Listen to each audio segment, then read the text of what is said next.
Hey, I'm Lauren, and today I'm going to teach you how to make your very first sound on the clarinet.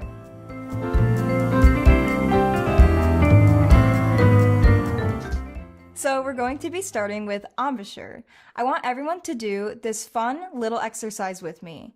You're going to take your index finger and put it against your front teeth, and you're going to take your upper lip and push down as hard as you can, like so.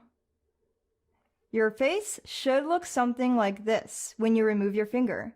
I want you to hold that. It might seem weird, but hold it for a second, and then try putting your mouthpiece in that, like this.